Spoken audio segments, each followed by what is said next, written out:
Intuitivni navdih za teden od 23. do 29. marca.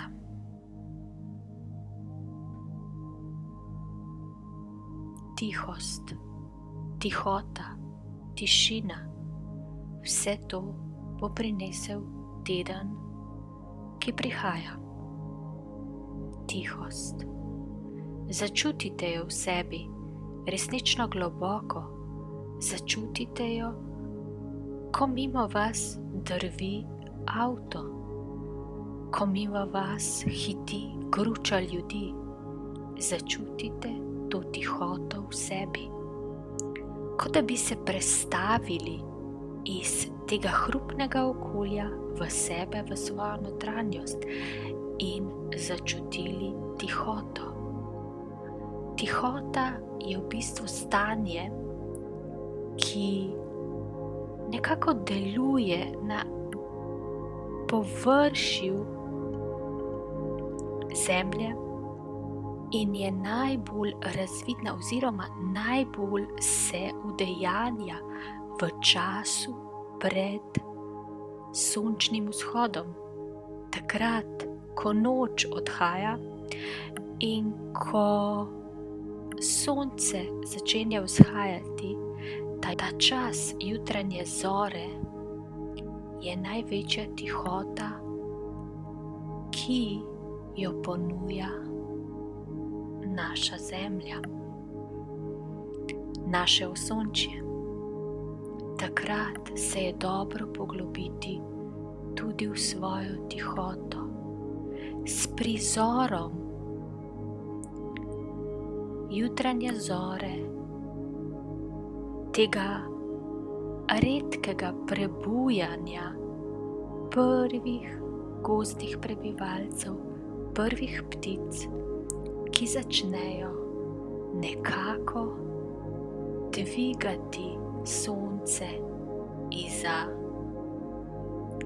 poloble in začnejo ustvarjati dan.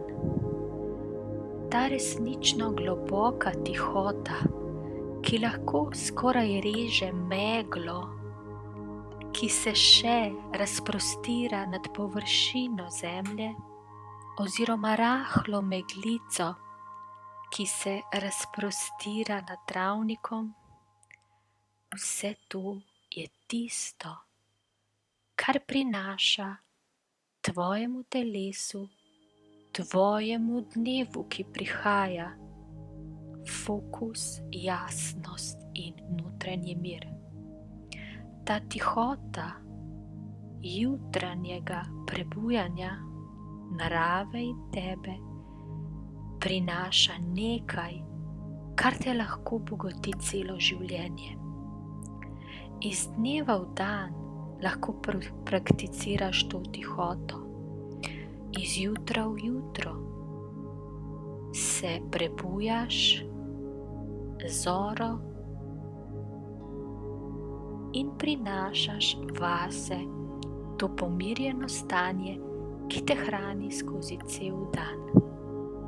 Resnično pomembno je posebej v tem pomladanskem času, da začutiš utrip zemlje v tem zgodnjem jutranjem času, da začutiš utrip narave okoli tebe. Če imaš možnost, pojdi na sprehod, na travnik. Če tega nimaš, odpri okno in si samo predstavljaj, kaj vse ti prinaša ta tihota, kako te bogati, kako te hrani v drobovje, v vsako celico tvojega bitja, kako se iz te mirnosti začenja svetliti tvoja notranjost, tako kot se začenja svetliti travnik, ko vzhaja sonce. Polagamo tisto na srce in te vabimo, da prakticiraš v tem tednu tak način prebujanja. S kratko meditacijo, s kratko vizualizacijo. Bodi v svetlobi ta teden. Hvala, tvoji vodniki.